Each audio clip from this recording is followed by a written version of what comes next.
Friend, আজি গৈ আছোঁ মই লখিমপুৰ টাউনৰ ড্ৰোন ট্ৰিপ দেখাবলৈ। ড্ৰোন ট্ৰিপ এটা লৈ মই দেখাম, লখিমপুৰ টাউনখন আপোনালোকক চিনাকি কৰি দিম। গতিকে চাই থাকক ভিডিঅ'টো শেষলৈকে। ড্ৰোন ট্ৰিপটো কেনেকুৱা লাগে প্লিজ কমেণ্ট এটা কৰিব আৰু ব'লক আমি ভিডিঅ'টো আৰম্ভ কৰোঁ। আৰু আজি বতৰটো চাওক কিমান ধুনীয়া কৰিছে, আৰু গতিকে ড্ৰোন ট্ৰিপটো ভালেই হ'ব বুলি ভাবিছোঁ। আৰু এয়া বাইদেউহঁতে মাছ মাৰি আছে।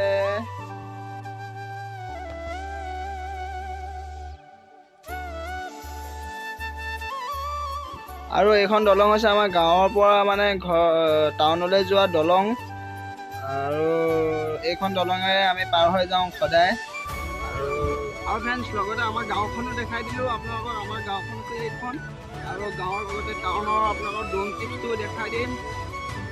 এয়া হৈছে আমাৰ গাঁও, আৰু এইখন আছে কাষতে আমাৰ গাঁৱৰ কাষেৰে বৈ যোৱা এখন জান বুলিয়ে ক'ব পাৰি। ইয়াত মাছ চাছ ধৰে মানুহে সকলোৱে। আৰু এখন সেউজীয়া পথাৰ, গাঁৱৰ ওপৰত ধুনীয়া আকাশ। তো ফাইনেলি ফ্ৰেণ্ডছ আমি পাই গ'লোহি টাউন, আৰু এয়া হৈছে লখিমপুৰ টাউনৰ ড্ৰোন ট্ৰিপ।